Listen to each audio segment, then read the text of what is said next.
Hi guys, welcome to Keeping It Simple Crafts. I hope everyone is doing good. If you have not subscribed to my channel, I would love to have you as a subscriber. And if you like this video, please give it a thumbs up and share.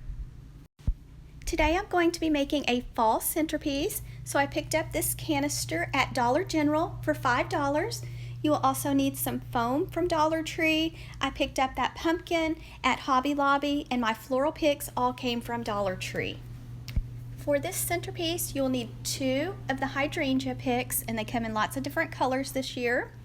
You're going to need 1 of the mini mums. I kind of wish I would have had 2 though. You're going to need 2, actually I only used 1, so 1 of the maple leaves and 2 of the feathers. And then I did add a mini pomegranate at the end, so you'll need 1 of those also, and 1 sunflower pick. I used a total of 8 floral picks for this centerpiece, plus that little pumpkin from Hobby Lobby.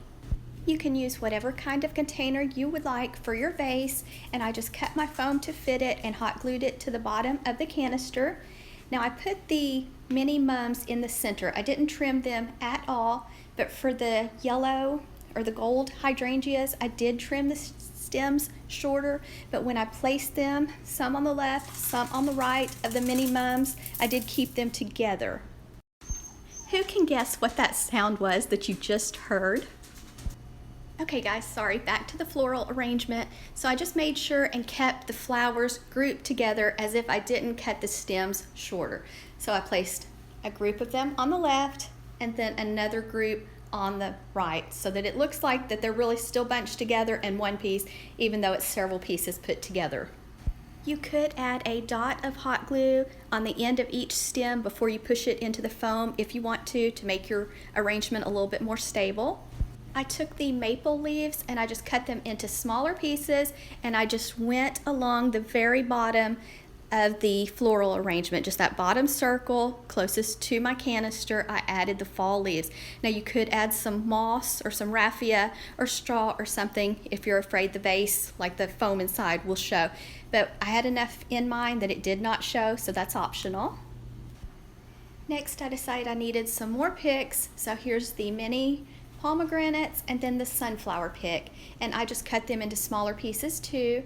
I did not cut my feather picks. I placed 1 whole pick on the left and 1 whole pick on the right. So just push these down into the foam. Like I said, you can add a little hot glue to the end of it if you would like before you push it into the foam. So this is how it looks so far.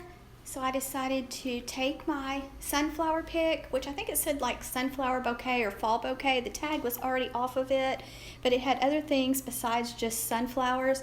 I would have really liked the larger size sunflowers for this, but I didn't have any of the larger size sunflowers in the orange. So I just placed those 2 sunflowers up front. Now you could make this centerpiece so that it's pretty from all sides, but mine is just one-sided. So that's how the flowers look. If you're wanting to, you could just add the sunflowers on the back side too, and then pop another one of the wicker pumpkins in, and then it's pretty from all sides. But I'm putting mine on my husband's grandmother's antique sewing machine, so I just need one side to be pretty. Now here I'm taking the mini pomegranates, just cutting them into a little bit smaller, shorter pieces, put some on the left, some on the right, and then some in the center. I just love the way berries look in a fall floral arrangement. And just remember, if you don't like the way it looks, pull it out and redo it. There's no right way or wrong way, just do it however it makes you happy. My Dollar Tree doesn't have any of the lightweight pumpkins in yet. Maybe your Dollar Tree does, and you could use a Dollar Tree pumpkin rather than the Hobby Lobby pumpkin. So it's whatever you want to use, but I just took it and I pushed it down in the very front center at the bottom, pushed my pumpkin in. And that's it, guys. I just made sure that my feathers were kind of spread out and that my flowers looked just like I wanted, and then it was ready to set on my husband's grandmother's antique sewing machine. Perfect, easy, and inexpensive for fall. I hope you enjoyed watching me make this dollar store fall floral arrangement. It was so quick and easy to make. If you like it, please give it a thumbs up and leave me a comment, and don't forget to subscribe.